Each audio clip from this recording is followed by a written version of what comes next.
Three. Oh, I'm taking off these fucking bottle caps for sure. 3, 2, 1. You know, the great fucking thing about me not doing the stream, like the great thing about recording this instead of streaming it is I don't have to fucking fist fight the internet. Yep. Yeah, towards the end, so you're the homie. I don't have a problem. Like, apologize. Yo, dude, my bad. Like, the internet's kind of fucked up. Like, hold on a second. But people will come over. People have sought me out to be like, hey, I got this shit going on in my life. Can I come over and talk about it? And I'm like, and we're homies, but me and that person, we're like, we'd be cool, more acquaintances than anything. And they would come over and be rapping about their shit and fucking, like 30 minutes in, like I'm getting the notification that that the internet's like kind of chopping up the stream and shit, and like it's lagging, and and that was hella pressure. That happened one time. That was the deciding factor. That was the idea. I'm not sure I'm gonna say her name wrong. Jasmine Naya. Do you know who that is? No. She went to Gundo. Okay, she came over and she was talking about, and shout out Jasmine, she's the homegirl. Well, she's been on the stream, so now she's family. But she wanted to talk about biking in LA and how dangerous it is, and how people, the general populace of Los Angeles, tend to be pretty inconsiderate when it comes to the bikers of Los Angeles.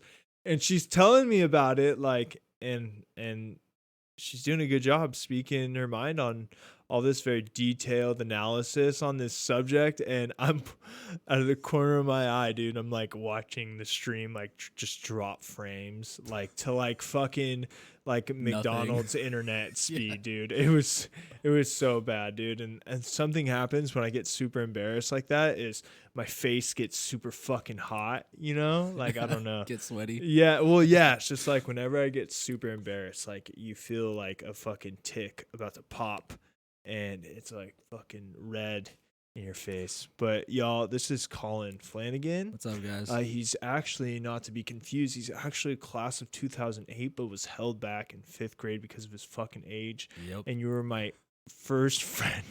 You were the first person in my life that like I was like, you can't do that to somebody. Yeah. And you totally did. And then you ended up 09. Then you ended up in 09. Yep. Yeah, but still buddies. It was it's been a couple years, Colin. Yes, it has, man. Been super busy. Just left LA, moved up to Seattle, Washington. And man, I love Seattle, by the way. Oh, it's beautiful, bro. I love it. The seasons are just changing right now, going into fall and stuff, and God, it's uncomparable. It's crazy. People fucking forget that, like, when they think up north, like Pacific Northwest, they think like, oh yeah, different seasons, like wind, like hot and cold. Yeah. But it's like people actually have 4 different seasons, like the 100%. Spring where like flowers are starting to blossom, and like the summer. What's summer like in Seattle? This summer was nice. I mean, we had hot days, and then upper 70s, 80s. For sure. A couple days were in the 90s, but it's real bipolar too. So like it'll still storm and like rain randomly, and then it'll go back to being just beautiful out. Yeah. So I've driven through Washington. Okay. Yeah, I have a couple cities I want to drop your way to be like, oh yeah, I've been there. Nice. Oh yeah, I've been there. Well, I haven't really been too much. Okay. I've been working a lot since I got there. I don't know necessarily how much you need to go to these cities. Yeah. It's kind of crazy. All right. I'm gonna run them your way, and you let me know what you think. Okay. Yes, absolutely. Okay. What was what's the city that Kurt Cobain's from? Is it Astoria? Oh, that's in Oregon. Okay, so it's not. That's where my uncle and It's not aunt Oregon. live. It's not Astoria. Then it's That's where the Goonies was filmed. Okay, but Yeah. it's not that. Okay, well, wherever it is, I went to where Kurt Cobain is from. And it's like it's fucking sad there. It's like really, yeah, you understand, and it's cool going. God damn it, I'm gonna wish. You know what? Fuck it. I gotta see, dude. I gotta fucking know what the name of this city is from. Let's find out. Where is Kurt Cobain from? Aberdeen, dude, Washington. Okay, so here's the thing: is like, a lot of people know Kurt Cobain ultimately for rock musician, ended up killing himself, and then they dig deeper and they're like, oh, huge drug our addiction issue. Absolutely. And then you learn that the Kurt Cobain was actually this really complex emotional character. And so it was cool I was really excited to drive through his city because I thought maybe it would give me some sort of like grasp on how that all came about, you know? So me and Kenzie, about 3 years ago, we rented a van, and it was like a 2016 at the time, which was new, Dodge Grand Caravan, which is sick, fold to flat seats in the back, and we put a mattress in the back. Oh yeah, just camped out. Yeah, we just took it from here all the way to Vancouver. Sweet. In Canada. And which is like fucking, have you been to Vancouver? I haven't been to Canada since I was 16. Really? Yeah, well I wasn't allowed. I don't know if I'm allowed yet or not. I should be cuz I got a DUI 2010. They really check that shit? Yeah, dude. They turn people around, bro, at the border up there. And if you fly in, they'll turn you around at customs. And they're just like, yo, you can't come in. They're like, this party's getting full, dog. You gotta exactly. But dip. Mine is off my record. It's gone. It's been well. Was it a wet and reckless or was it a DUI? Yeah, wet reckless. Everybody, dude, does anybody get DUIs or does everybody just get wet reckless? Yeah, same shit, dude. Yeah. Same old really? Shit. Yeah, I still had the classes for months. Huge restitution fine. I got 2 points on my license, like the whole 9 that you get with a DUI. Just they called it something different. Damn, dude, you got points on your license and that all my fine shit's good now, but it's because it's been so long. Yeah, I mean it's been 9 years. What were you doing up there when you were 16? Where? You said you hadn't been to Canada since you were 16. Oh, I went there for hockey camp. Dude, I was just telling Kenzie that you were, and sorry we're all over the place. This is literally me and Colin catching up after a decade of it's been some years. Your dad was super into hockey, wasn't he? Still is, yeah. Absolutely. Was he pro or something like that? Or No, he wasn't.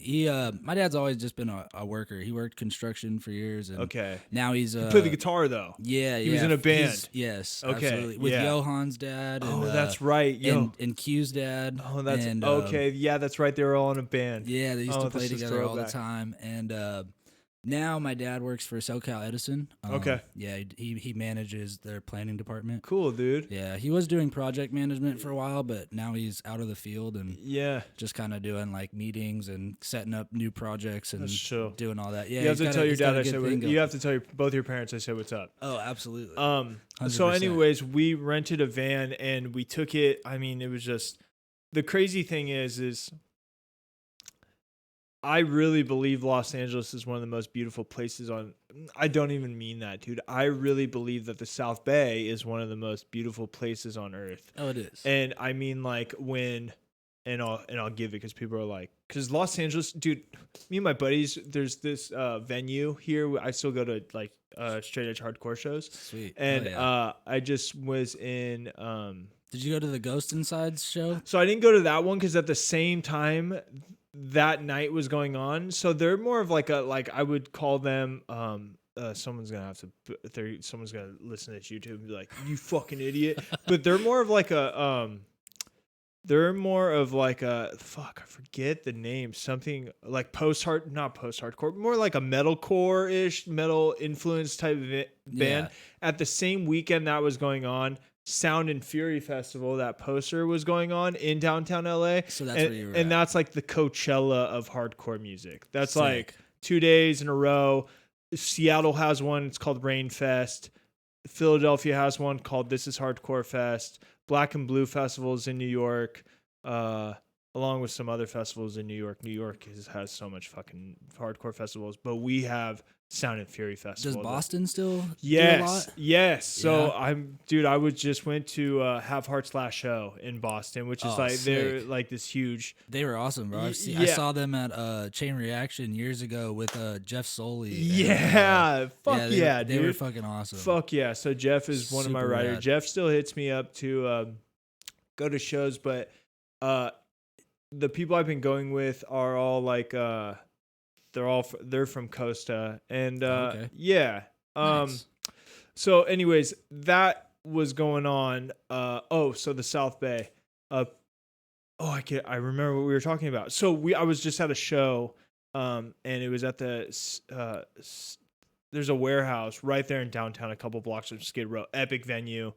Los Angeles doesn't have a downtown Los Angeles. There's not like a ton of like hardcore shows don't go down at the Roxy. It's hard to find a good smaller show. venues, Yeah, because like people are fucking jumping off of the walls and shit, Getting you know? rowdy. Yeah, and you can't do that kind of shit everywhere, you know, like without security throwing people out. And when security starts throwing people out, the band starts fucking tripping on security. And if the band starts tripping on security, it's just hardcore doesn't do well in black and white. Like on Right. paper, the venue's like, fuck this, you know? So there's only like, there's the something 6037 warehouse is what it's called. That's wrong. It's 4 numbers, 60 something warehouse.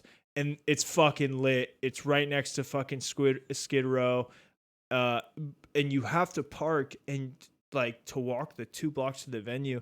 It's so gross down there. It's so gross. And like, it's sad, man. Like it's really sad. And there's a lot of fucking poverty down there. And I think when people refer to how beautiful Los Angeles is, I think they're reflecting on like the weather.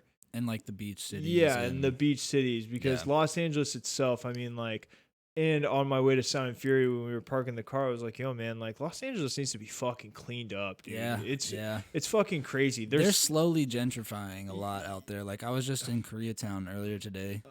Visiting a friend, and yeah, man, they're starting to knock down a bunch of those abandoned buildings and build new apartments, and they're not cheap, you know, and they're starting to try to clean up some of those areas, but it's a long process. For sure. And I wonder how much of I wonder if one of the considerations for the issue, it's like, well, there's a ton of poverty down there. Oh, well, tear down the abandoned building and let's build fucking new apartments there. Does that take care of, I feel like that's not figuring out the homeless issue. Not at all. You know, at all. That's just kind of like, hey, we're building new apartments here. Get the fuck out of here. You know what I'm saying? Instead of like, I don't know, whatever. I don't know. I don't think they have the resources to. I mean, the problem is so large that it's huge. And man, I just don't think they have the resources for it. I mean, there's not even room enough at shelters for all these people. You know what I mean? They're all filled, and people are getting swapped out nightly, and it's it's an ongoing thing. Yeah, well, because if you leave, I guess, you know, like you lose your spot. They don't like. So they don't hold like beds for you and stuff. You know what I mean? Because there's so many people that are trying to get off the street for a night or not. Yeah. Oh yeah. For sure. I didn't know how that works. Yeah, and even up in Seattle, I know they're building. At least when I was in Queen Anne, we saw they have like basically if you had like an old lot. I'm sorry, I keep fidgeting with this. I just want. Oh, you're good. They had like this old lot, and someone bought it and built these little miniature like, almost like a hotel spots, I guess. I don't know, just like little rooms, and they're tiny shacks, but they have a bed in it and whatever, and they're for people that need to get off the street, you know, and but that's just like one tiny thing. There's so many people. It's like, how do you how do you accommodate and try to fix this problem? And I mean, there's not a lot of jobs. LA is not an easy place to find work, you know. That was a big part of why I moved to Washington as well. For sure. Was I stopped, you know, I didn't want to live illegally anymore. I didn't want to involve myself in the shit that I was involved in for, you know, a decade. And plus. What do you mean illegally? Like selling drugs and like doing unsavory things. Yeah. Like I felt like I've always been kind of like a nice person, like and generous and giving and whatever. 100%. But at the same time, like I was doing things that were wrong, and I was putting negativity into people's lives, not on purpose. I was doing it for money and you know, obviously my own habits and so on and so forth. But once I couldn't figure out for the longest time, like, why does all this bad shit keep happening to me? You know, like I was just like, what did I do to people? Like all I do is fucking hook people up and do this and be nice and take care of my people around me and whatever. And finally I came to that realization that, well, I mean, even though I'm not being negative, I'm putting negativity out there, whether I look at it that way or not. For sure. You know, and so I made the decision. I left to Thailand, and I went out there and got clean for the last time. And really how epic's Thailand? Oh, it was fucking I've been there. Amazing. I know. I was going to ask you about it, dude. It was the best thing that I ever did for myself in my life. And you just went? By myself, winged it. I literally stopped using drugs a day before I got on a plane. Like, felt like shit. 13 and a half hours to Shanghai. And what drugs were you on? out At there? that time, I was just quitting doing meth, and I was doing a bunch of whippets, and I was doing heroin, but not What does really that? like that. What does that feel like? Like coming down off of meth? It's really just up in your head, man. It's Yeah. it's more of a mental thing than it is like a physical. It's like not having a cigarette. But I just hadn't slept in a few days, so like when I stopped, I'd been up for a couple days, and then I'm leaving to Thailand. So it was like I was crashing hard in that sense. Physically, I was sore because I just hadn't slept. You're making meth sound like not that it not was a horrible. bad idea. No, if you're gonna be stuck on that 16-hour flight. It was horrible. It was horrible. I really wish I wouldn't have been kicking and coming off everything because I would have felt a lot better. But Did you sleep on the plane? no, fuck no, not at all. I don't even like flying, bro. I love to travel. I hate flying. Yeah. But at the end of the day, it's like once you're there, you're like, this is the best shit ever. Oh my god. So I'm like, where fuck did you it. land? I landed in Bangkok, and So did I. Yeah, gnarly city. Super mental. Dude. So crazy. And that was the other part for me. So I got there. I only stayed in Bangkok 2 days. On the second day, Same here. I flew out at night because, like I said, I was just coming out of this. Like I was, just using and partying and whatever. Yeah. And now I'm like crashing out, and I just get here. I'm jet lagged as like a motherfucker. Just trying to find. Yeah. I'm trying to talk to these taxi drivers. No one understands a word Waking I'm up saying. at like 4 a.m. Huh? Yeah, dude, this motherfucker drove me to like the red light district in Bangkok, dropped me off at this hostel, and I was like, all right, cool. Yeah. Fuck it, let's go, So Yeah. I stay at this hostel. I don't know if you went to Koh San Road.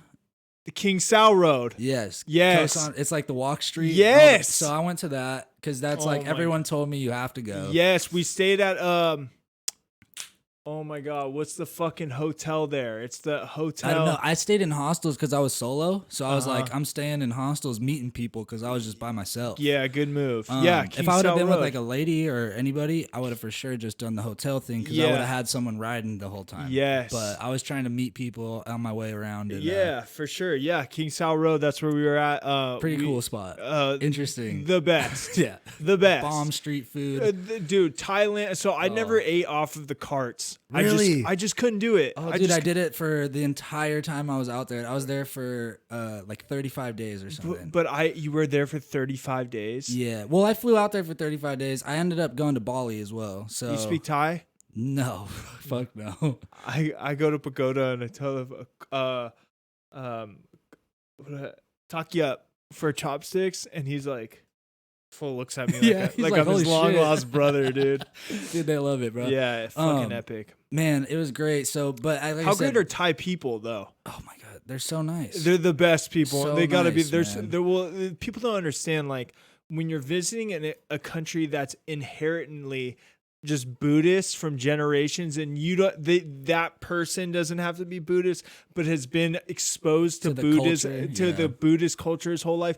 Everybody was so fucking cool. There was no point in Thailand where I was like, yo, this is I sketch. never felt sketchy. I No. never felt anything like. Yo, dude. The only place I felt like unsavory, like I said, was Bangkok, but it was because I'm in this. It's chaotic, dude. There's It's so fucking crazy. People everywhere, tuk-tuks flying around, like Mental. just shit going on, noises, people, smells. Like it was a lot to The take in. smells were right? crazy, dude. It was a lot to take When you in, first get especially. it, dude.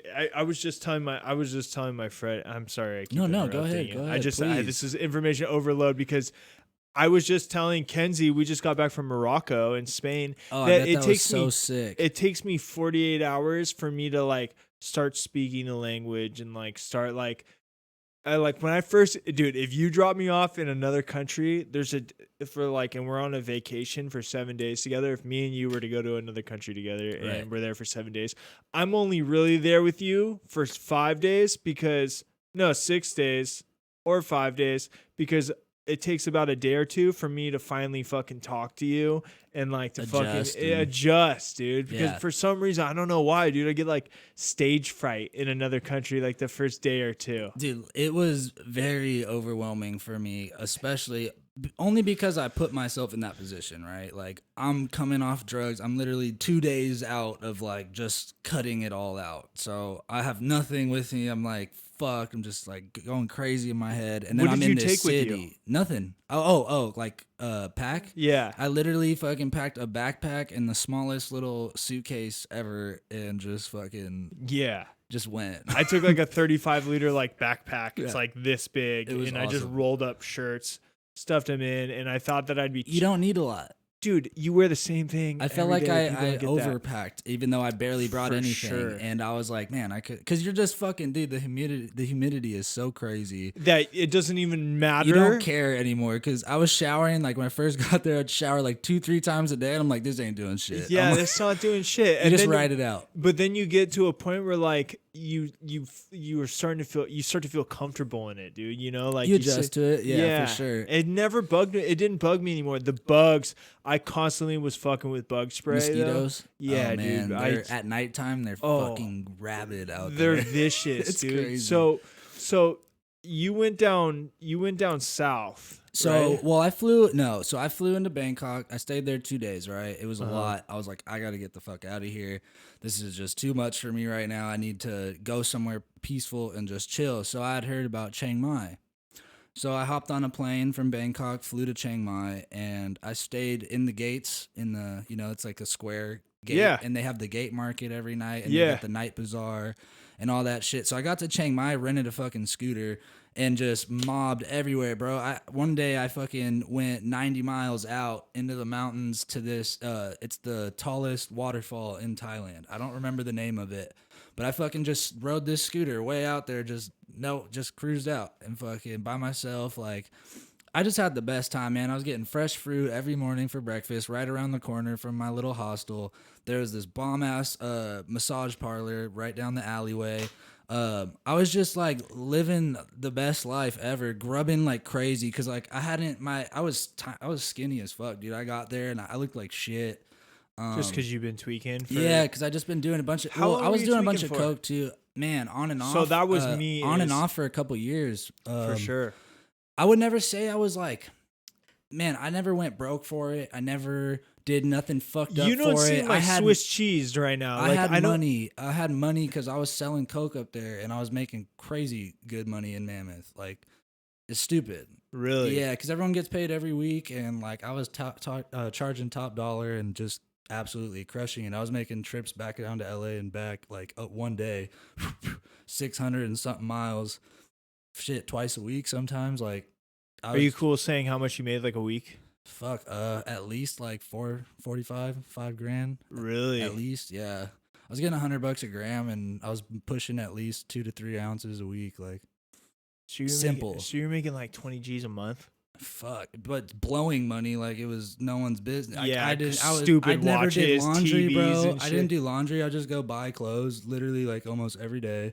I would cover rent multiple months, like if my roommate or whatever, was having a hard time and whatever it was, I didn't care. Like we were just living, snowboarding, skiing, fucking having fun, partying. Like we had no neighbors. We lived on this dope ass street right below Canyon Lodge, the area, right? So both of our neighbors had vacation homes. But I kind never- of know it. Not It's just one of the lodges at the Okay. mountain. Is It's that the where, one I like- worked out of. is that like the one where it's like a fucking like Main Street Disney? Like there's like a So the lodge. village, Yeah, the it's village. the one right above the village that you can ride the gondola to. Oh yeah, that goes over the houses. Yes, I so know exactly where that is. You go right over my old house. Yeah, I used to live so you right were in the below. houses that would get buried? Yes, fuck yeah. I got Really? pictures. I'll show you when we're done. Yeah, absolutely. Oh my god. So anyways, bro. both of our neighbors were obviously very wealthy people that were not, and they never Airbnb'd. So everyone else would pretty much Airbnb every holiday week and shit, because some of these people are getting like $3,000 a night for their houses during like What? peak times. Yeah, any like Christmas break. yeah, I all know. that I shit, know how expensive it is. They're getting out like there. $3,000 or more a night for these houses. Like we lived on a really nice street, but we had no neighbors, bro, and they come up maybe once a month.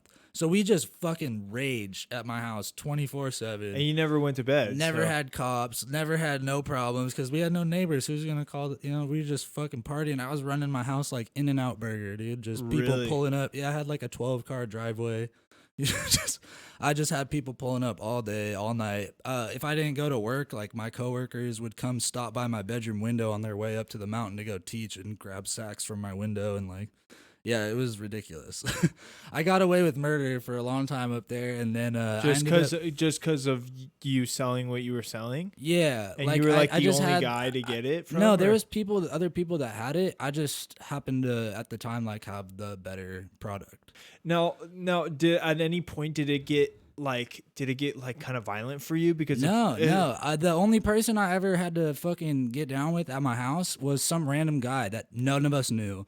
It was about 2:30 in the morning. We just came back from the bar. Everyone's blowed out and kind of drunk and whatever. And this random guy walks in our house, dude, at 2:30 in the morning. And I was like, yo, dude. He just like, walked in. Just came in. Yeah, followed one of my friends into my house. So I'm like, yo, who the fuck are you?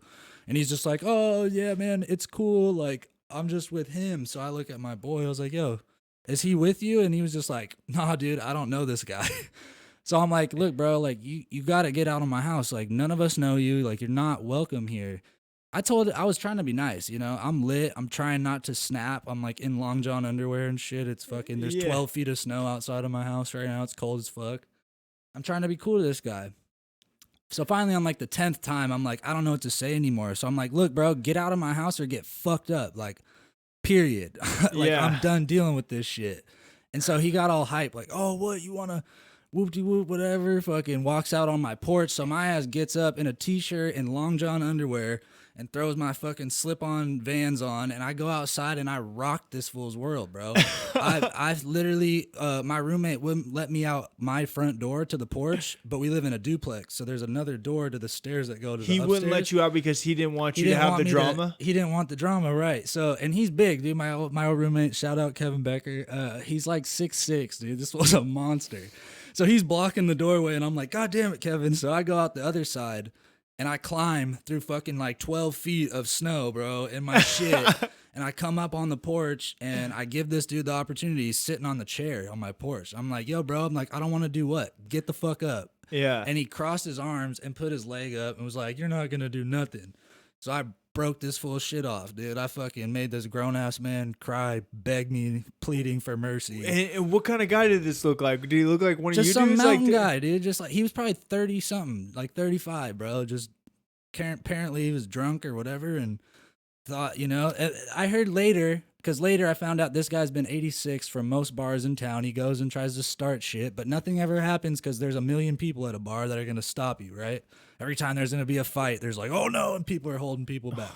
So he's like got that weird, like, what's that from that movie? Like when you go into prison, invincible you gotta, complex. Yeah, you got to start a fight because it's going to get broken up before anything happens. Yeah, like this dude thought like nothing would ever happen to him or something, you know, and like clearly like it was the wrong time. And so anyways, long story short, you it were came the wrong out one. And I fucking caught this fool with like 4 straight rights to this eye socket in his mouth before he even like could react to anything.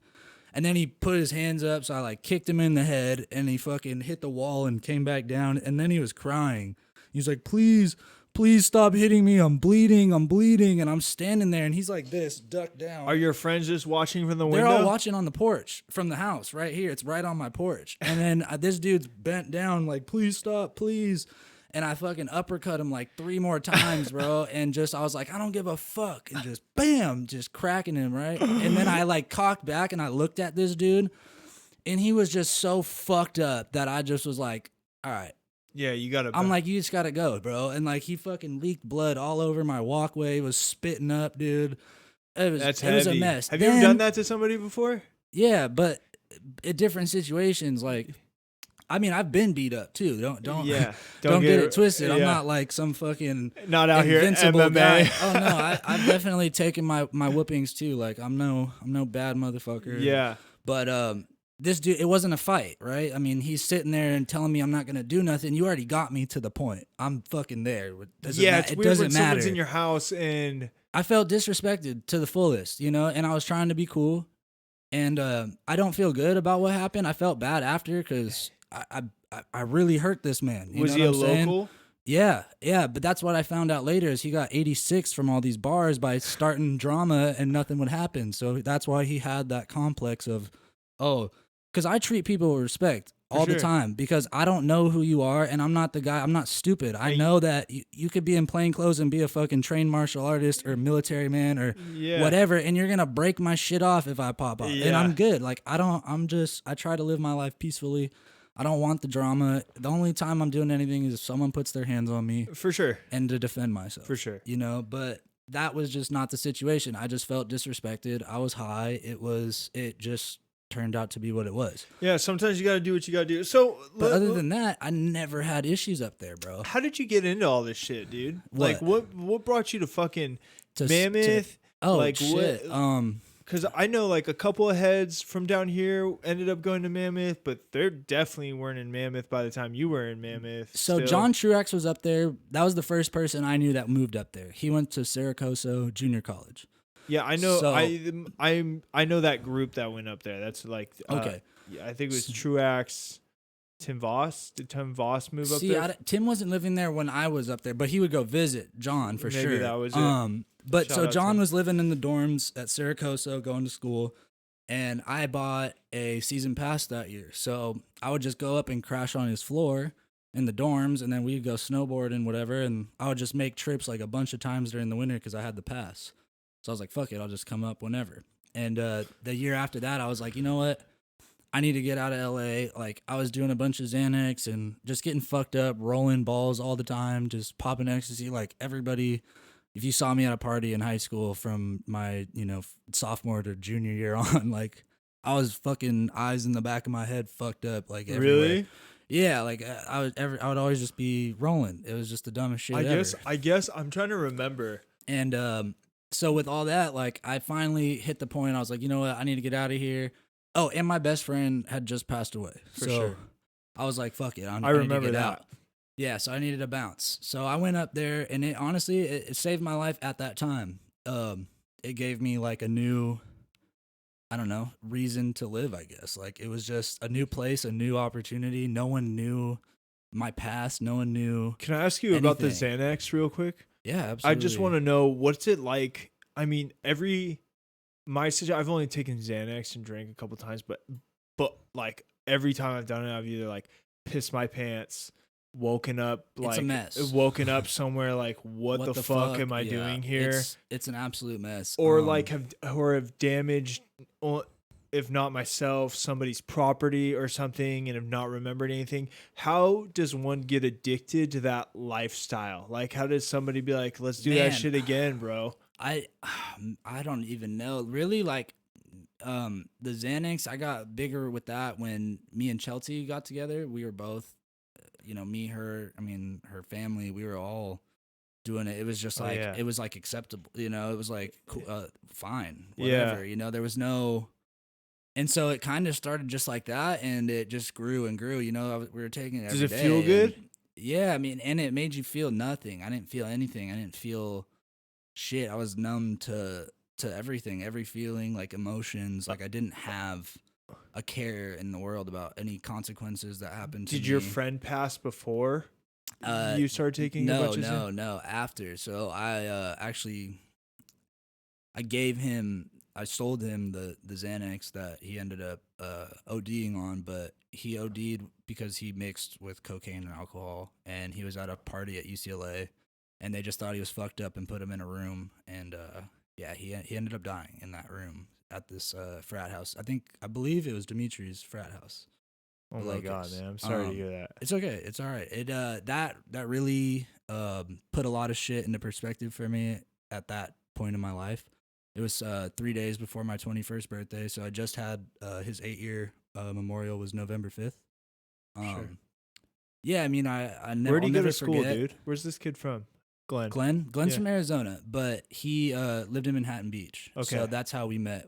He was managing my homegirl Morgan Diebel's tattoo shop. Oh, okay. So that's how we ended up linking up and just got super close, man. Like, it was crazy. It was like I'd known this fool forever. Yeah. Which, Yeah, it was almost like it seemed like the way you guys would all talk about each other online. From what I saw, it was like he was like a childhood homie that I thought I missed. I was not wait, at all. who? He kind of popped up I had to like check the later yearbooks. in life, and man, just was such a just one of those presences, man, where Yeah. you walk in a room and like they can just change the entire vibe. Yeah. He was just one of those. And Damn, well, rest in peace, dude. absolutely. Yeah. Fucking great guy. So that put a lot into perspective for me. After that, I stopped dabbling with selling prescriptions and doing all that shit. That's when I switched to Coke and Molly. Because I mean, I just looked at it as like party stuff. Everyone's out at the clubs. I'm guilty of that of for all sure. that stuff. So I wasn't so worried about. I didn't want anything like that on my conscience ever again. Like that legitimately like fucked me up for a while. And still to this day, I mean, I wouldn't say like I absolutely regret everything whatsoever, because it's all made me who I am and made me be the way I am and appreciate, just my life being here still. But it definitely changed me. For sure. No doubt about it. And so then I got into that other stuff, and then it started spiraling out from there. Because I never tried meth or any of that. I was so against all that shit forever. I was like, all this other stuff, whatever. I'll never do that. I'll never do heroin. I'll never do crack. Still never done crack. For all the people watching. Good for you, dude. Yes. But unfortunately, I did later on in life, I started dabbling in other things, and thank God it never got to, like I said, it never got to the point where I was like some junkie fucking doing grimy shit to get my next fix. It was never anything like that. I don't like needles, so I've never shot drugs. Yeah. But I did use quite a lot. But I also had friends who sold those drugs, so yeah, I never really had to pay too much. Yeah, or if ever. It was way too accessible, way more accessible than it would be to anybody else. Right. And so with all that, when did you start getting your tattoos, dude? I got my first one when I was still in high school. For sure. 18. It was for my cousin. He was a tattoo artist and a musician. He played a Vans Warped Tour up in Oregon, like back in the day. Sick. And then he ended up passing away. So I got it for him. And that was my first tattoo. And I'd always loved tattoos, though, since I was a little kid. For sure. Like, I told my mom about them when I was probably 12 or 13. Like, I just loved the art of it. Uh-huh. And so I'd always known I'd wanted them. But then I kind of just, once I got the first one, it was like, all right, I want to get another. Yeah. So, get some money together, go do it again. Yeah. And I kept going. And yeah, I mean, I still got. They don't feel good. I still got a ways to go. No. Anyone that says that I will say, isn't that so funny when people are like, "Oh, bro, I took a nap." I'm like, dude, who the fuck? I do love it, but I love the finished part of it. I don't necessarily love sitting there because you have to take yourself to another place to like deal with the pain, the consistent pain. Isn't that funny how you can sit there and think about it and get wrapped up in this like weird carousel of how much it fucking hurts, and it's like you're stuck. If you can't get your mind away from it, you won't make it through a few hours in the chair. Yeah. And I've never gone over 5 hours. That's like my max that I'm willing to push. That's my max too, because after that, bro, it's not a pain thing anymore. You are exhausted. You're physically drained. You're so tired. What people don't know as well is when you start getting tattooed, your adrenaline starts pumping. You're like crazy. Right? You can't even sit still, dude. Right. And so that's why for me, I put in music and I try to just like not really focus on what's going on and just think about other shit and whatever. Try to take myself away, like I said. But it's definitely, it's hard, especially because once your adrenaline starts to drop, which you can only peak for so long. I mean, once it starts going away, then now you're fucking drained.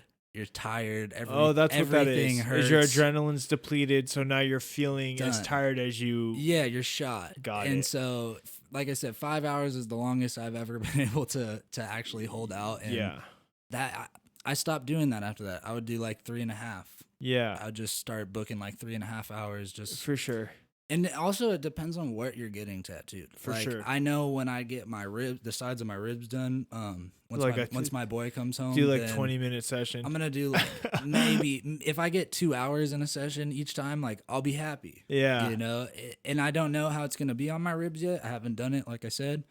I know it's a very tender spot. How much of your legs are done? I have this one like sleeved. This one I only have one little. I just have that. Dude, on my I love leg. that. Your buddy, that guy did it, right? Jacob, well, my buddy, shout out Jacob Dan. Oh yeah, this guy. The artist. Yeah, yes. yeah, I yeah. love that fucking Yeah, piece Jacob of art. Dan, super talented. I loved his interview too. I watched it and I saw it when he gave you that. And that thing was fucking Did awesome. you hear about how he was just a fucking dude who worked for his dad's grilled cheese truck and decided he wanted to fucking be a tattoo artist and sat around and drew every day and now he's a tattoo artist? That's awesome.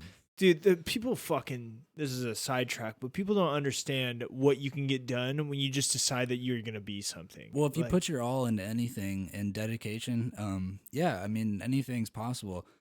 Like for me right now, like I'm working construction, right? For sure. I got up to Seattle. I got a job at UPS. Me Yeah. and my girl were sharing our car. She was going to school and working as a server at Red Robin. So she would go to school, go to work, come home.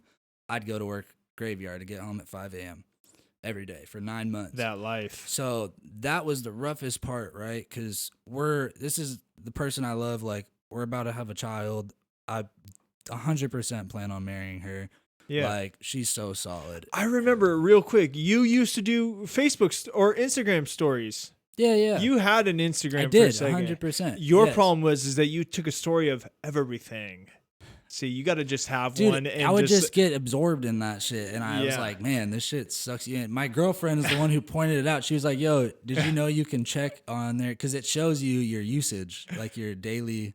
You can check on somewhere. no, what's your usage, So I went bro? on it and it was like, bro, it was like 4.5 hours, 3 hours plus every day. I'm like, fuck this. Like, I'm just wasting my life on this shit. You could be drawing in bed trying to be a tattoo artist. Yeah, every day, or like just Jacob. doing something productive. Anything. With your lady, anything. Yeah. So Yeah. so I cut that shit. Just because if I had It's a I good had a move. business or something, if you have a business and you're not on social media, I'm gonna tell you right now, you're fucking up. Well, yeah, that's like me and my art. Like, Yes, if you I'm an have artist to. and not have an Instagram, You like, have to, bro. what are you doing? That's literally free worldwide access to touch your people. portfolio. Yeah, You- it's your you- portfolio online. It epic. connects the entire world. Yeah. So if But- you have a business or anything, that is 100% necessary. But if Get you're on my your boy shit. C Flanagan, But if you're like me and you don't have a business and you're just get one. wasting time on fucking Instagram, Yeah.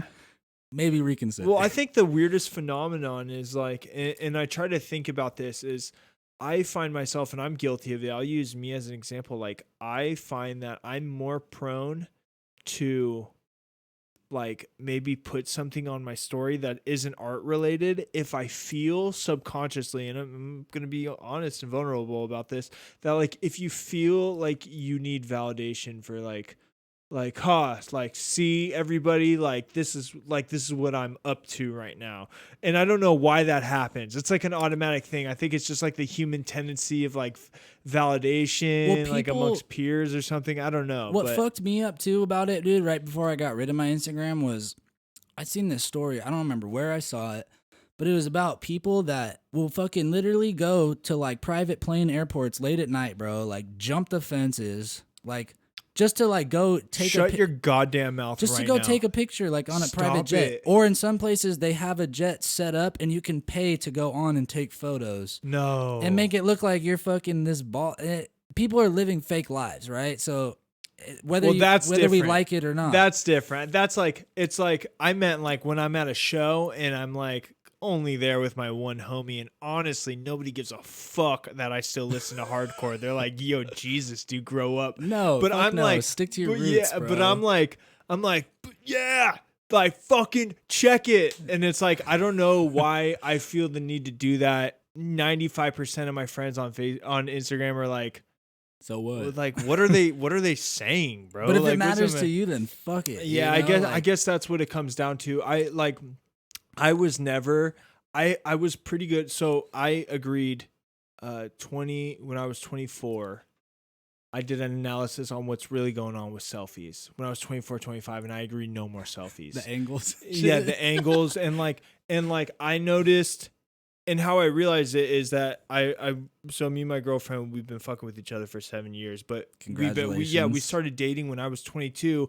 We've had our ups and downs. There's been a couple months there where we weren't together, and I have found that the selfies happened a lot more when you weren't. when we weren't together. So it's like, what's really going on here? Like, oh, okay, this is like marketing. This is like me advertise. Like this is like Advertising that I'm single. yeah, for this now. is like my Craigslist ad. Yeah. And then it was like, so then we'd get back together, and it's like, so like, why do the selfies need to exist? It's like Yeah. like they don't, like No, they don't, 100%. you know? So it's like, it never needed to happen to me. I think that, I don't know, man. I think that like, if it works to the single people out there, if it works for you and you post fucking selfies, More power and to you. chicks are hitting you up and they're like, yo, I like that angle, come through. Yeah. Then Hey. keep doing what you're doing. But like, to the homies who it's not working for, don't do it, dude. Don't do it. You know, take a picture. It's like, I don't know. Like, Or to the guys that are with somebody, don't let the temptations of all of the Yes. girls on Instagram fuck your relationship Yes. up and, you know, make you Yes. lose sight of what really matters. I think there's natural. And I'm guilty, bro. I'm guilty. Not necessarily everybody's in guilty. my current relationship, but in past relationships. 100%, I'm guilty of that. And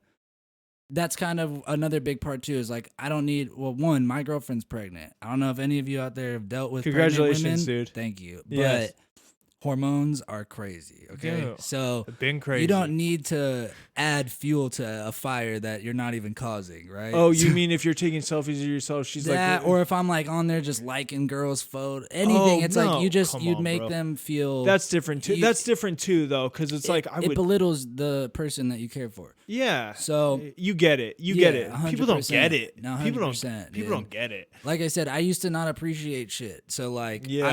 I was really just not a good person. You Yeah. know, like not to necessarily my friends or people like that, but just didn't care. in relationships. Well, you I just was had bad. been through enough where you were like, Fuck I it. was like that too, man. Fuck it. I had my outlook on the relationships, dude. And what happens is, when you really get cheated on. Like, Oh, yeah. When you're really getting cheated on, and like, it was like, for me, my girlfriend at the time, like, with the homies have to tell you, where you're like, well, dude, I've been cheated on like my whole life now that I think about it. But like, one of my girlfriends, like, I saw the same name twice, but like spelled differently. And it was like the name of her homie, who the name was the name of her homie. But I was like, she had the name twice.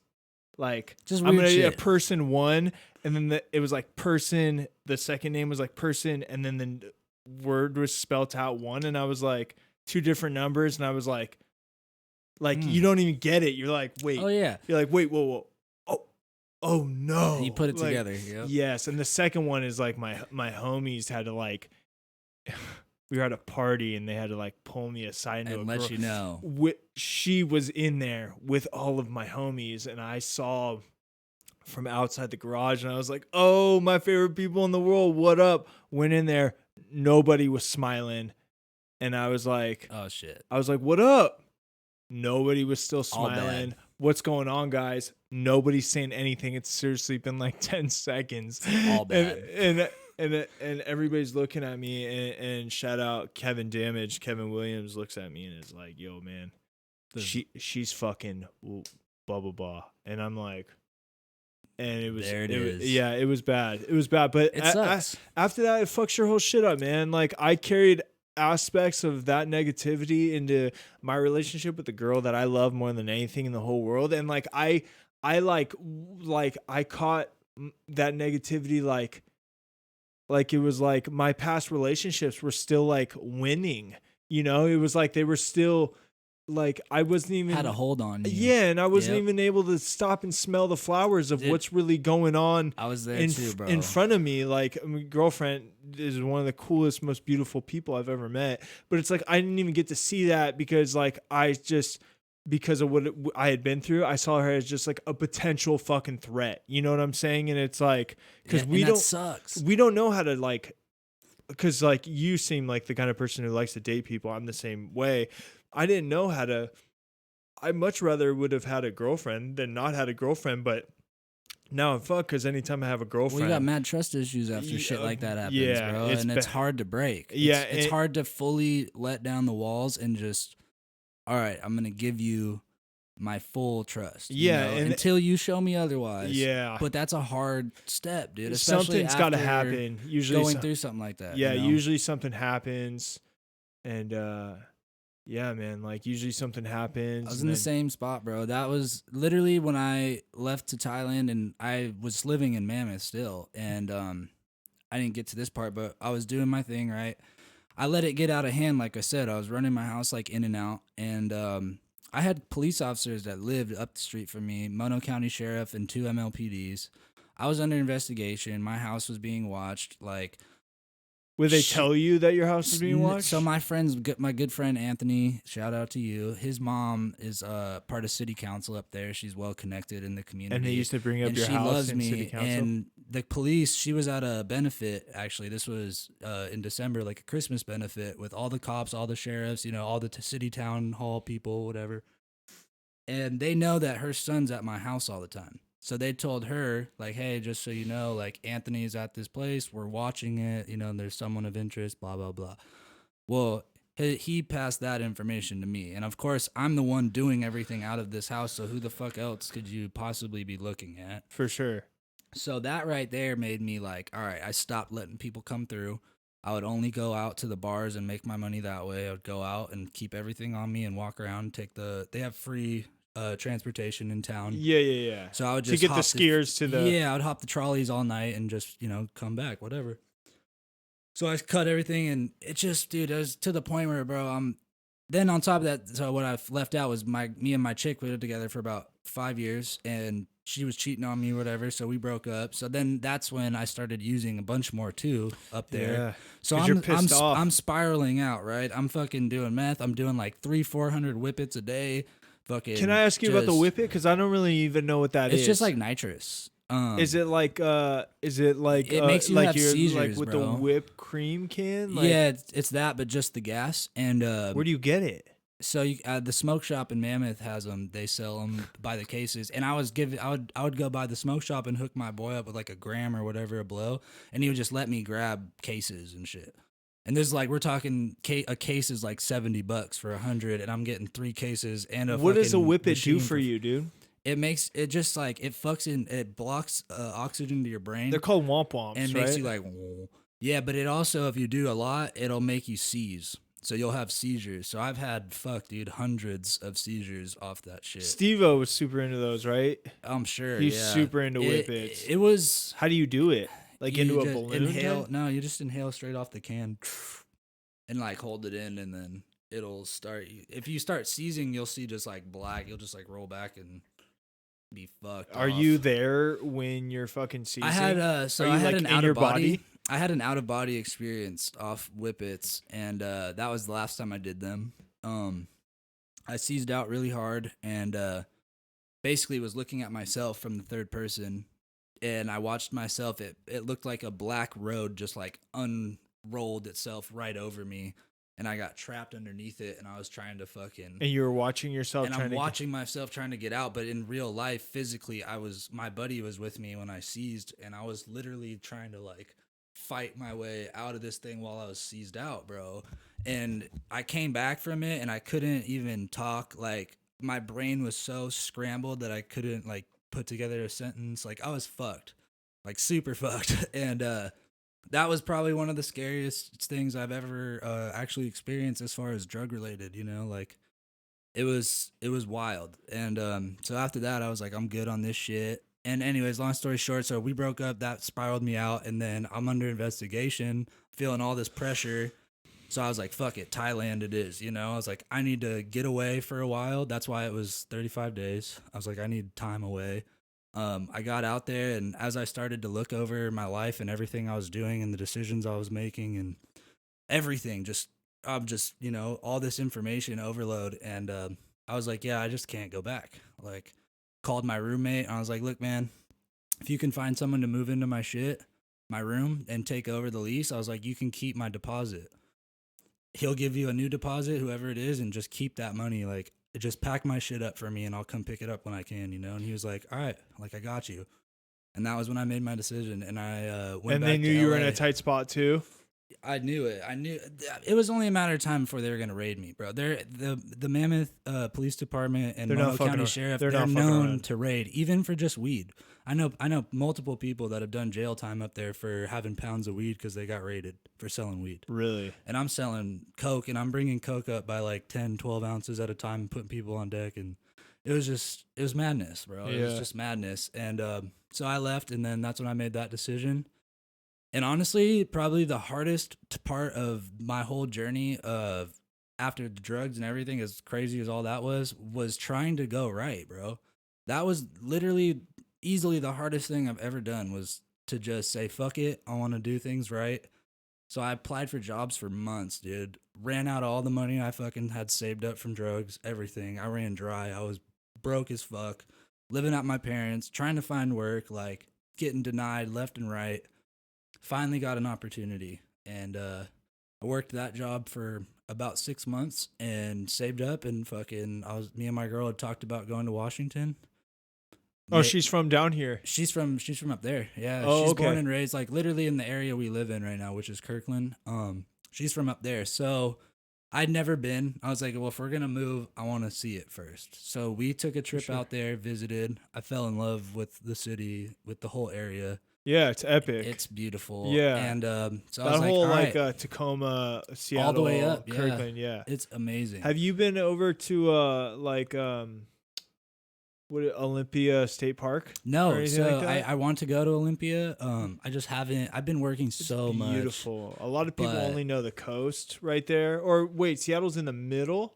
So of the Seattle's state? kind of like right in the middle. Yeah, Olympia's further south. Yeah, it's on the Tacoma's a little coast. below Federal Way. Yeah, a Then lot you of come up and we camped on the Seattle coast, dude, and then those. I bet it was epic. Well, those northern shores, man, they're fucking different, dude. They're fucking like once you get the coast, like people don't understand that there's like beaches that exist in California that aren't the Bay of San Francisco and San Diego and Los Angeles. Like Oh, the Humboldt whole coast, County's bro, coast all the is way up. some of the most beautiful beaches. Yeah, Oregon ever. coast. Oregon coast, all is the way up is amazing. huge. I think they're called monoliths, but when the huge rocks are out off the coast, it's beautiful, dude. You just can't.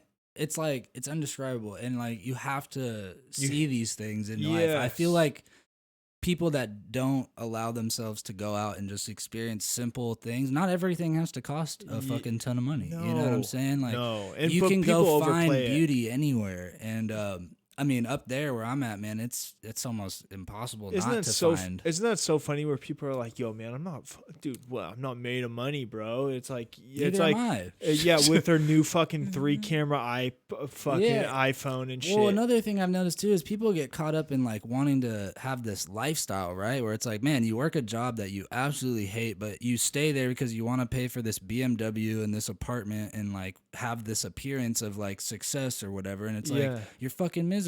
Yes, Like, man, dude, like Dude, you can't buy. you nailed it. You I can't buy happiness. I call it the happy hour theory, where like everybody is working this fucking job so they can go to fucking happy hour and wreck themselves. You know what I'm saying? I mean, I It's- just work a fucking honest like construction job now, and honestly, I haven't been happier in my life in a long time. Good for bro. you. And it's not because I like love my fucking job, you know. I mean, it's cold as fuck, people. Like I'm out in Yeah. like non-insulated buildings, freezing Yeah. my dick off. But Yeah, at least at the end of the day, I don't got to look over my shoulder. I know I'm doing the right thing. right. I'll be able to provide for my family, like my Right. kid, you know, and shit, I'm good with that. You know, for I don't sure. need a whole lot for me. And that's the whole thing. When I was doing all the other shit, so when we were coming up, right, you know, I was in an apartment my whole life. So El Segundo, there's money here. And some of my very good friends growing up, their parents are super successful. There's For just sure. no way around it. I just didn't have a concept of money as a child, and I didn't understand why I couldn't get all these different things. And it sounds really stupid, I know, 100%, but Not I at just all, didn't man. understand. So I think that's it would be why- stupid to hear that and not understand where you're coming from. Right. So like that's why when I was younger, that's why I started doing things to get money to For sure. get myself shit that I thought mattered. And it took me years to realize that it doesn't matter. Yeah. No one now that we're all out of high school, everything, no one gives a fuck about what you drive or what clothes you're wearing or You shouldn't even be None of fucking that looking shit. at anybody, No. dude. And at this point, everybody's gone through something. Everyone's experienced loss. Everybody's experienced heartache. Everybody's, no one's different. Everyone goes through shit. It doesn't matter what you think about the human somebody. experience, dude. Yeah. Everyone has different shit. You never know what somebody's gone through. So instead of like just disregarding people or like being a straight up ass to everybody, it's like, why not just be nice? For sure. And I try to just live my life that way now. And I keep my circle small, dude. I have like one friend in Washington. I focus my time on work and my girlfriend and our relationship and building a life for our daughter. Boom. Oh, well, I haven't announced that yet, but apparently I did now. Oh, shit. We're having a girl. So there you go, April man. 7th. Congrats, dude. It's going to be rad. But yeah, dude, it's different, man. And honestly, like I said, the hardest part was when I was applying for all these jobs and getting denied.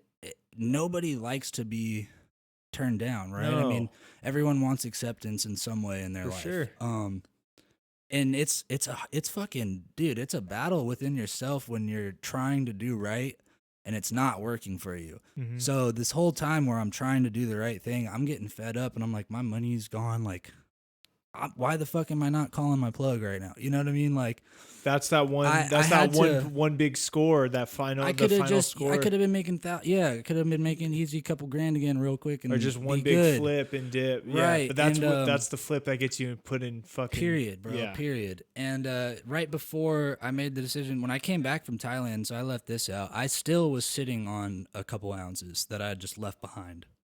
So I got back and I was like, well, I can't just trash this shit. Right? This is thousands of dollars.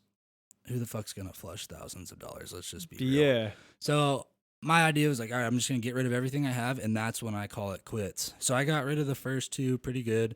I was on the last ounce, and I went down to Hermosa Beach, bro. I took this girl to the bar, my buddy, and I don't drink anymore, so they had drinks. We were just socializing, hanging out. I was just gonna see if Hermosa was popping and I could make some money or whatever.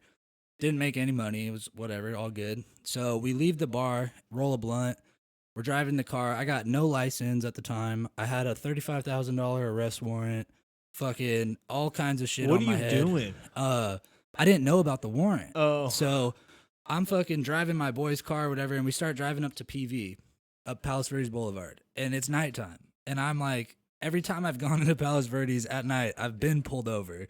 So this clicks in my head as I'm driving up the road, and I'm like, oh yeah, fuck, this is a terrible idea. We're smoking a blunt in the car. Like, I should just turn around. So we get up to the roundabouts right as you enter, and there's a fucking cop just sitting there. So I legally stop, make my U-turn, head back down. He follows me, lights me up. Oh, great. I fucking D-box the blunt in this dude's face. Like, he asked me for my driver's license. I give him a California ID. He's like, you don't have a driver's license? I'm like, no. I'm like, it's suspended, whatever, da-da-da. I'm like, they're just drunk. This is his car, is my good friend, I'm like, I'm just trying to get them home, man. I don't drink, blah, blah, blah. And you weren't drunk? I have a fucking ounce of Coke in my pants, a 14-gram rock, and 14-gram bags. And I just D-boxed a blunt in this dude's face. Like, it was still burning as he's lighting me up. And fucking, he takes this stuff, and he goes back, and he comes back, and he's like, yeah, man. He's like, so... You have a $35,000 arrest warrant. He's like, you want to tell me what you stole? And I was like, stole? I was like, what the fuck are you talking? And I'm like, oh, fuck. So like a couple years prior, I was blacked out on Xanax, and I tried stealing some shit at Fry's Electronics, fucked up. Here? No, in Canoga Park, dude. I'm banned forever from that Fry's. But Canoga Park? Yeah, so I was fucked up. What'd dude. you try I had to steal? Money, like computer shit. Really? Yeah, dude. And I was all fucked like up. What? Like what? Fool? I think it was like a new mouse and like a mouse pad and some other mouse. shit. And You're I had hilarious. money. I had money in my wallet, bro. And I'm trying to walk out this bitch fucked up with this stuff. Was and it they a sick just mouse? Yeah, fuck yeah, it was. It was a FKS. Oh really? Yeah. That's tight. Anyway, so I'm like all fucked up, whatever. I get caught, and the LP hilarious. guys like handcuff me and shit. And I'm like, oh fuck, because I was about to swing on these guys when I walked out. There's like 5 dudes. They're like, stop right there, and I'm like, fuck, what the fuck? Yeah. I thought I was gonna get jumped or some shit. Yeah. And they pulled the badge thing, but it's a loss prevention badge, not a police badge. But I'm like, oh fuck, badge. I'm not swinging on this dude, Yeah. So I like just give it up, whatever. They got me in the back office handcuffed, and I'm like, you guys aren't even police, are you? And they're like, nah. They're like, we work for the store. I'm like, ugh. I fucking start putting my arms down and like get them in front, and the guy's like, whoa, whoa, whoa, whoa, and I'm like, dude, you're good, bro. Like, I'm not going anywhere. Like, just chill, dude. I'm like, I'm sitting like this till the real cops come, and then I have to be this way. I'm like, you got me fucked up. So I'm like chilling, and oh man, when I'm in this LP room, bro, the loss prevention, there's two sides of the room. One's like a desk, and the other side is a desk with like 10,000 fucking screens. And this guy is back there, and he's got like a ball, and he can just zoom into each aisle on people and like see so this motherfucker was just watching me the whole time Oh my god. and just planning my demise. And so they got me, whatever. The cops come, they pick me up, and dude's like, yeah. So that was the last time I went to jail too, so I had a warrant at that time. Wait, but didn't you go to jail for that warrant? No, so not that time. Dude, the dude, when I got pulled over, he never took us out of the car in Palos Verdes. He let us go. He came back, and he was like, you know what, man? Consider this your lucky day. He's like, take them home. And he's like, if I see you in PV again, he's like, I'll arrest you on the spot. And I said, all right. Yeah. And I took off. And after Were you that, shaking, fool? oh my God, fool, I was tripping. I'm like, man, I'm looking at like, fuck, a few years right now. Easy. Because I already have drug offenses on my, I already have felony drug arrests probably on looking my, at like 5 to 7, dude. Probably about 3 to 5. Well, I'd say. yeah, for sure. But with halftime, drug offenses, when you go to it's half. You do 50%. So 5 to either 7. way, Like I but know still what the fuck 3 I'm to talking 5 about. with 5 half. to 7, dude. I mean, who wants to do 2.5 years in prison or anything like that? Who wants to go? Period. Is that a question, dude? So, anyways, dude lets me leave, right? And I'm like, my boy who's down in the feds right now, my boy Justin Melvin, sick artist, super sick tattoo artist, great fucking guy, got caught up in the system. It is what it is. He told me a long time ago that he said life will give you signs, and it's up to you to take those signs and, you know, evaluate them and do what you think the sign was. And for me, that was the last sign that I need to get out of this shit. For sure. You know what I mean? Yes. I was already there, right? That's why I'm Yes. getting rid of it. I was already planning on jumping out, but then this happened, and I was like, this is definitely God telling me, like, this is not my fucking path anymore. Yeah. And he gave me a fucking pass. And so I got rid of that last bit. I called someone up, and I was like, if you buy all of this, I'll sell it to you at a loss. Fuck it. I got rid of all of it in one quick thing, and I was out, and I've never looked back since. And what'd that feel like a couple days later to be out, and like even if you got rated? To be I was like, super positive, right? Well, I wouldn't have got rated anymore because I'd already sold my lease in Mammoth. So if they would have rated that house, and I wasn't there, I'm back in LA. Oh, so now you're back in LA, right? I'm back in LA. Okay. So this was out of Hermosa Beach, right after we sure. left the bar and shit. And yeah, for me, that was the last sign, man, that I just needed to stop. Because this isn't the first time I've been pulled over with work in the car and been blessed by the grace of God to getting out of there. No charges, no nothing. Every time they did get me, it was on some small shit, dude. They caught me with barely anything, and all they could give me was felony possession of, controlled substance. For sure. So long story short, when I got caught up at the Fry's, the cops come and the dude's like, this is fucking stupid. He looks at my wallet. He's like, why didn't you just buy it? And whatever. And I'm like, I don't know, man. I'm an idiot, I guess. Whatever. You got me. Can we just, get on with it? So he was like, all right, well, we'll take you to the station. If you have no warrants, I'm going to just write you a court date and I'm going to send you on your way, right? You bounced on the court date. So I'm like, all right, cool. So I get into the holding cell at the city jail station, and of course, yes, I had a warrant. Yeah. I had failed to appear in court to show proof of enrollment in my drug class for the felony drug possessions. And so I get taken to Van Nuys City Jail, and it's a Thursday. So if you get arrested on a Thursday, you won't see a courtroom till Monday.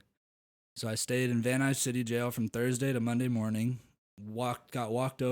Driven over. Sorry, they take you out to a bus and drive you into the loading port. What's jail like, dude? What's Van Nuys jail like? Van Nuys City Jail wasn't bad. The only thing that sucked was the pod that I got put in. There was like 18 of us, and 12 or 11 of these people were kicking heroin like super bad, dude. So they're just like whining, shitting, fucking puking, bro, just miserable, banging on the bunks. Like, it was terrible, that sense of it. But the food at Van Nuys City Jail wasn't that bad. Breakfast is all right. As far as jail shit goes, I mean, like, it wasn't that bad. I didn't have no problems there. I had this one dude, they call him J-Cats if you're like mentally crazy. That's like the jail term is J-Cat. And there's Why? this old man. What does that mean? If you're like psych, like if you need psych like medication or help and shit, you're just crazy. Yeah. That's just, I don't know why that's the term, but that's what they use. J-Cat? Yeah. So this dude was in the cell, in the holding tank with us or whatever, in this pod. And this old man, dude, in the middle, I remember laying in my fucking, on my bunk or whatever, and I'm looking at this guy, and it's the middle of the fucking night, bro. And this dude is probably 52, 53 years old. Like, he's not some little kid or, you know, young guy. Like, he's an older man. And this motherfucker got up, dude, and stripped down to his tighty whities and took his dirty ass socks off and balled them up and was going up to people that were sleeping and like putting his socks near their heads and shit and like doing weird shit. You know, that's just not, you don't do that kind of stuff, right? So I'm like, yo, dude, what the fuck? Is like, this in Van Nuys? Yeah, this is in Van Nuys. And I'm under my blanket just chilling. I'm like, yo, dude, what the fuck are you doing? Like, cut that shit. You know, I'm like, that shit doesn't fly once we get transferred to the county. Like, you're going to get fucked up, you know? Yeah. Like, what are you doing? And this dude, like, comes over to my bunk, bro, and stands over me. And he's just like, cocks his hand back. And he's like, do you want to fucking die? Are you ready to die? And I was like, under my blanket, mind you, no arms out. I'm like, fuck yeah, I'm ready to die. I'm like, please swing on me, you know? Because then I'm just defending myself. Oh, for And there's sure. cameras in these pods, so they can see everything. So you're hoping So I'm that like, he does. all right. But then the cops like rushed the fucking pod because people were complaining. Other inmates in the pod were like, hey, like, get this motherfucker. Like, because everyone's up now because of this commotion. Yeah. So the cops come and they fucking slam dude on the concrete and drag him out, and he's whining, help me. And we're all just like, get that motherfucker out of here, you know? So that was like the only kind of bullshit I dealt with there. But then so we go to court and I see the same judge that already, you know, they take me in the same courtroom, see the same judge that already convicted me. And so he goes, hey, so do you have your proof of enrollment and like how many classes you done and blah, blah. And I'm just like, no, dude, like, why would I have that on me when I got arrested? Like, who the fuck carries? Yeah. Who the fuck just back pockets like some big sign-in paperwork shit? I'm like, no, but I can get it, you know? Like, if you let me out, like, I can get it and bring it back on a date that you set, whatever. And he was just like, oh, no. He was like, look, he's like, these are your options. He said, either you can go to the county jail and without a set sentence, right? You can go to the county jail and you can get a hold of the program and have them send down whatever you need, and then we'll see you back in court, and you'll just be in jail till, you know, we get proof and settle it in court and let you go. Or you can take 90 days and I'll expunge the charge, which means he would get rid of my felony charge that's on my record. He ended up not expunging it, but he did reduce it to a misdemeanor, which really made it really solid for me. Yes, absolutely. So shout out to that judge, but he did give me 90 more days in the county at that appearance. So I'd already been sentenced to 90 days prior. I did 12, got out. This time I got sentenced again to 90 days. Where's the county jail? What county jail? So I processed in at the Twin Towers, like Men's Central in downtown LA. Yeah. I still don't know stayed what there those the fucking first look time, like. only there. And then the second time when he sentenced me again, I processed in again in downtown. But they sent me out to Wayside at Lake Castaic, which is where they have their like Supermax facility. It's part of the county jail, but it's set up more like a prison. Like they have yards. I was on Medium North, 619 over there, and I would say the housing unit they put me in was I don't know, maybe like 60 people. It's 2 stories, so it's 2 tiers, it's 2 levels, and it's just a bunch of bunk beds and then showers in the back corner, and it's just 2 levels of sleeping areas, right? For sure. And then there's like there's tables and like, you know, there's a big screen TV on the wall. And I lucked out, dude. I got into this dorm and I was like, it was a transfer dorm. Everyone's waiting to go to prison or go home. So I was in there for like 12 days, no program. I didn't have to work out. I didn't have to do shit. Like they didn't care. It was You super. didn't have to work out? No. So in the county jail, depending on where you get housed, but in most places, you're as a white boy, you're gonna be on Southside program, which is the Hispanics, the homies. They run the jail, 100%. Where? They have the numbers. In any county? Los Angeles County. Oh, for they sure. run the county jail. Like they run what's happening Oh, they're the biggest numbers. Yeah, they're And just so, they're filling the right. prison. So as a white boy, the Woods and the homies, which is the whites and the Mexicans, they have like an alliance. These like terms really exist. yes, 100%. For sure. I swear. And if something cracks off, it's white and brown versus black. For sure. And That's the way it goes. So as a white boy, you're on Southside program in most Why? dorms that you hit, which is you Why have to do. isn't white and black? Why is what? Why is it not white and black? I don't know. It's This is just the way. Because even when if you go to prison in California, I've never been. I have a bunch of people that have been, and sure. The way it is you stick to your race, and they keep it that way. Everyone's like, "Oh, it's fucking racist," and yes, it is. There is a ton of racism in prison and in the jail, but the reason they do it is to mitigate huge altercation problems For because sure. they separate the races. Now each race disciplines their own race. If you're fucking up as a white boy, white boys are gonna fucking put you in check. For sure. If you're a Mexican, Mexicans are gonna put it. Just that's the way they run shit in order to keep it a little bit less chaotic, right? For I mean, sure. it's still nuts. People are getting killed. People are all kinds of shit. Even at the jail you were at? Dude, people die in LA County Jail all the time. Yeah, fuck I'm yeah. an idiot. I don't do a lot of illegal shit. Now, I never had to go through anything super crazy. What are like you I doing said, mentally? Like, where are you at mentally? I'm just sitting when there you're- like, damn, I can't believe like I'm here. You know, like the fucked up thing was I was prepared for jail any time doing what I was doing. I'd fully accepted the consequences of my actions with everything I've done. So you knew, and how? And I knew it was a matter of time before I landed there if I kept doing what I was doing. So when I got there, I was like, for theft. I guess we'll just see. No, for drugs. Oh, okay. I only went there for drugs. The fucking theft thing, they didn't even care. They were gonna write me a ticket and just give me a court date. For sure. They didn't give a fuck. It's just a misdemeanor petty Yeah, yeah, theft. But the jail is just a madhouse, man. It's just a fucked up place. Like I didn't have to be there long. I'm super grateful for that. 12 days, you I'm a said? short time. Yeah, both times like 12, 13 days was the max. They just boot me out. Are people at that jail for life? No. So you can be in the county jail for years if you're fighting a case. They'll keep you in the jail. But once you're sentenced, you go to prison. Yeah, if you got over a year, you're going upstate. At least that's what it used to be. They might have changed it with overcrowding. You might be able to stay in the county jail for longer now. I don't know. When you say upstate, what does that mean? Like, what's when upstate? you go to prison? Where That's is what that they just call a it. term Yeah, for just- upstate? You're going upstate. Yeah. Where's the closest prison to here? fuck? Did you know that they're there's in a fucking? Bakersfield, bro? They're everywhere. Did you know that there's a jail right here in San Pedro? A No. big jail. I didn't know that. I found it on Google Maps. Oh, that's crazy. It's Like like my buddy right now right who's next in to the Sunken feds. City. He's in Lompoc in California. Oh, okay. So he's at USP Lompoc, but when you're in the feds, they can move you wherever. So he got shipped from Texas, where he caught his shit. He went to Colorado. They sent him to Florence ADX, which is the only Supermax federal facility in the country. That's where El Chapo is currently living. That's where all the bombers and shit, you know, like All big the federal terrorists. cases, Yeah. like those kind of guys, domestic terrorists, all kinds of And shit. your That's where homie's there? he was. Why? So they had to send him there because he had already did 9.5 years on his first bid in the For sure. feds.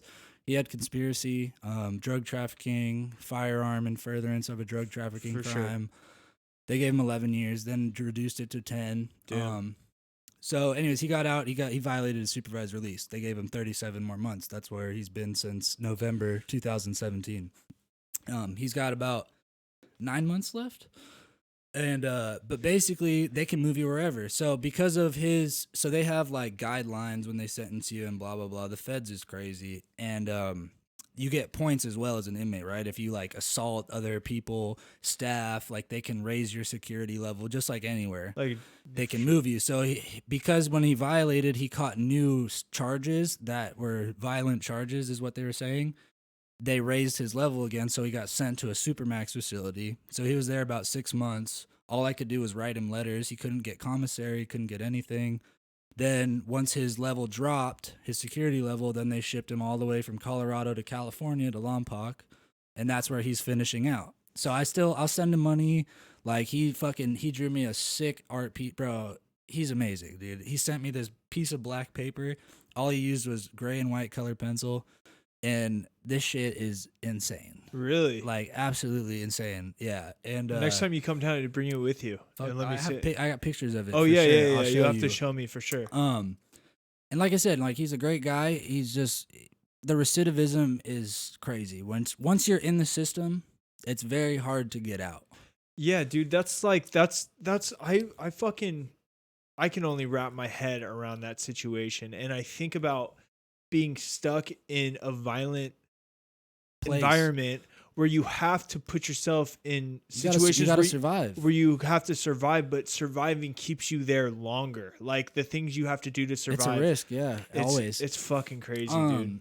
And like I said, I mean, this dude, like my boy Justin, man, he's been a big portion of why I changed myself as well. Like he really dropped a whole lot of knowledge that he didn't need to ever speak on to me and made me really put shit into more perspective, right? Mm-hmm. And so I had all of that running through my head when I made the decision to stop doing everything I was doing. For sure. And I think a reason why I'm passionate to an extent about it is because passionate about what? How the system is and how it affects people that are in it and how they don't have a lot of programs to help like reintegrate people.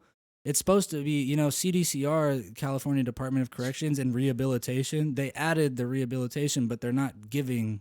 Yeah, it's called correctional facility because it's supposed to correct.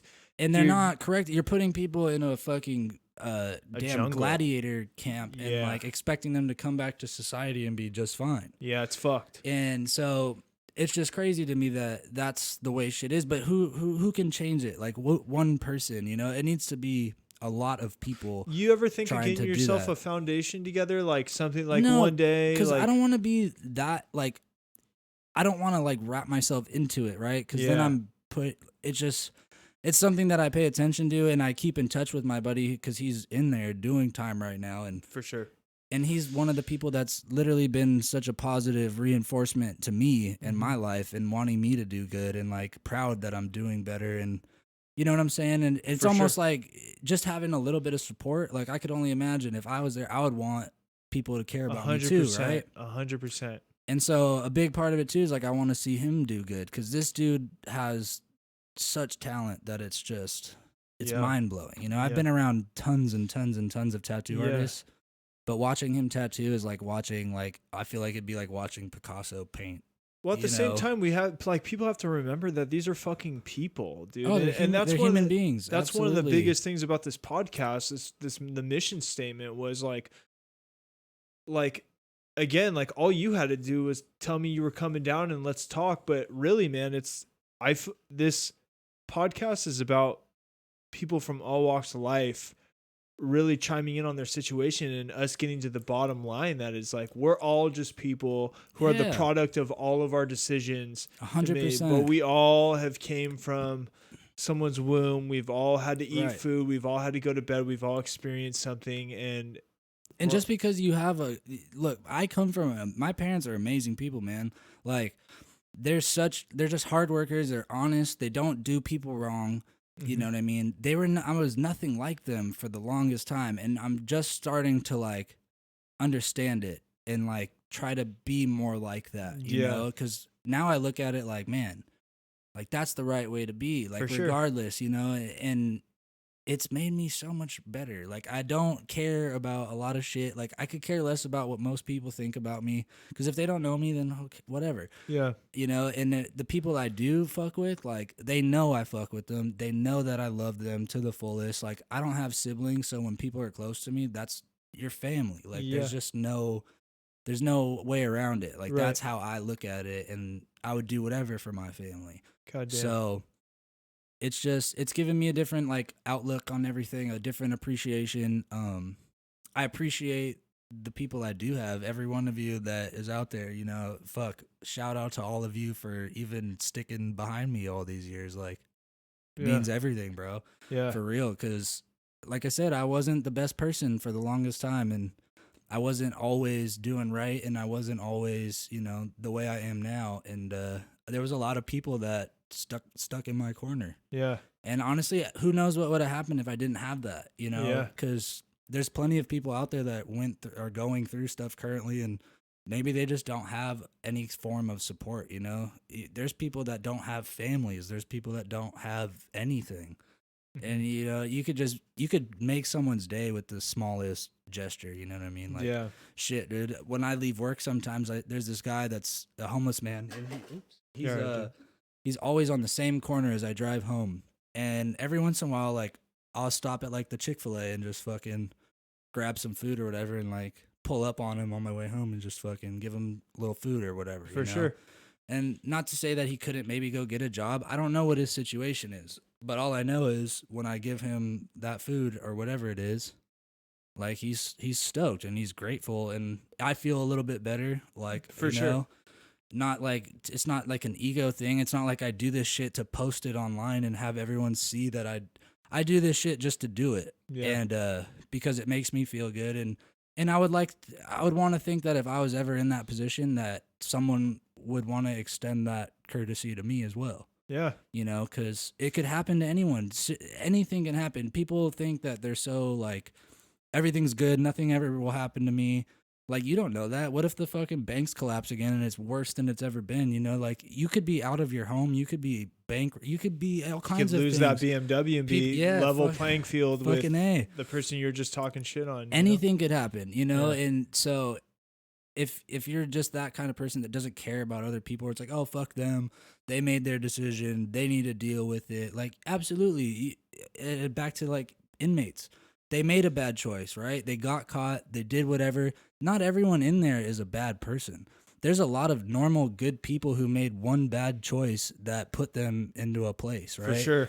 And now you're outcasting them even when they come home, did their time. You're supposed to have paid your debt to society, but now you can't get work because you're a felon. You can't, you know, not saying there aren't places. Yeah. There are some people that are fucking excellent people and they're trying to help these people reintegrate and they're starting to build more programs like, but they're not state programs. These are people investing their own time, their own money, ex-felons, you know, people that have been through it and understand, and now they're trying to help these people come back because they know they're not being given any help. You know what I mean? So, right. And that's all anyone ever needs. A lot of people don't want to ask for help, but could use it. Yeah. And, you know, for anybody that does need help, like, don't be afraid to ask. For sure. You know, people care. Like, you might not think people care, but someone out there is going to care and someone's going to want to help you. And I say this because it happened for me. Like, I used to think no one gave a fuck or I didn't give a shit or this or that, but I was so wrong. Yeah. So wrong. There was too many people that actually cared. And, like I said, stayed in my corner, fucking got me through some of the hardest times of my life where I didn't want to live. I didn't want to do anything anymore. You know, I didn't care. Well, that just goes to show, man. I mean, that's more reinforced that we're a village-based species, dude. You have to. This fight is so much easier with people at your side, man. And yeah. And having, I feel like, because I mean, when you're coming up, right? Everyone's like, you want to be like the popular guy. You want everyone to like you and all that. But then as soon as you graduate, I'm sure everyone experienced it. It's like all those people that everyone you thought was like there, it's like everyone starts living their life. Yeah. And people go different directions. And the people that are meant to stay will, and the people that aren't won't. And that's accepting that for some people is hard.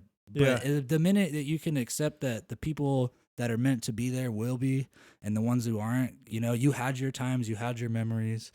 Just like, you know, just enjoy that. It's summer camp, dude. It's summer camp, dude. It's like everybody's got to go home. Period. And at the end of the day, it's like you got to look out for you and you got to look out for the people you care for. If you have a family, if you have, you know, anything, it's doing the right thing just feels good, man. For sure. I don't know how it's to say that, but I never thought in a million years this would be how I felt or looked at life, you know? Like, this is not how I looked at things just a few years ago. Well, I got a pretty good read on people, dude, and I think that things are going to be looking up for you, man. It seems like like the hardest things in your life are now in your rear view 100%. I mean, I still got a lot of, like, you know, growing and adulting stuff to do. But yeah, there's days where I'm up at 5:30, 6 o'clock, and I'm like, I'm going to run, and then I'm going to work on my craft. And after that, I'm going to do this, and I'm going to eat only this today. And then 2 days later, I'm like, dude, what am I, a child? Like, why the fuck can't I get this figured out? I think that's just part of the game, and I think that what's important is every day we just try to do the best we can, try to show some 100%. people some love, and never give up, man. Yeah, and never give 'Cause up. I was Keep close. fighting that fight. I was close to giving up and going right back to what I was doing when I couldn't find work. And to be honest, I'm so glad I didn't, because I'm right glad you after didn't, dude. right after I told my girlfriend, my current girlfriend, who's gonna be the mother of my child, we were together and I was looking for work still, and she wrote it out with me, man. We lived on the carpet. Like, we didn't have a bed, we didn't have shit. We were broke as fuck, eating What's your ramen. lady's name? Ashley. Shout out Ashley. Yeah, shout out to you, babe. Love you. But anyway, she stuck by me the whole time, man. And I told her, I said, you know what? I was like, if I can't get a job this week, I finally hit that point. I was like, I'm calling my dude, and I don't care. I'm going back. Like, I'm getting some money. This is ridiculous. And she was the one that was like, you know what? Don't do that. Like, wait. She's like, I bet you'll get a job on Monday. And I'm like, oh, what? This fucking Monday all of a sudden? And it happened, bro. The first place I went into Monday morning hired me full time, and everything is just gone from there, man. And fuck, it's been a journey, but it's been the best thing that ever happened to me. Like, period. How's the fucking podcast, dude? You fucking rule at this. You should do 1 million podcasts. You should have your own fucking podcast. Dude, you're a maybe natural. one day. I honestly just don't know people up there, and not. You're a natural. You don't have anyone to. in Washington. Don't think I don't care to meet you, but like really right now I don't. You should get yourself a microphone and just talk like for an hour a week into the microphone. You got good just things. Do like live streams. Yeah, no, it just could just be like almost published journalism where you just kind of talk into the microphone about what's going on in your life. You're very good at this, dude. Oh shit, I appreciate it. Well, man. I'm so glad that you're doing as good as you are, and I'm so glad you had me, man. I will not get rid of the microphones, and whenever you are feeling so inclined to come down I'm and down, talk, bro. Anytime I'm down. Anytime you're down, I'm fucking down, dude. Fuck yeah. All right. Colin Flanagan, I would say go follow him at fucking Instagram, but Colin is doing fucking him, dude. I want to thank you so much for coming on the podcast, man, and this will be a fucking gem sitting on my YouTube page, dude. Thanks for having me All right, again, guys. bro. Yo, peace out. Don't know when the next one is. Later, y'all. Fuck yeah, dude. Yeah.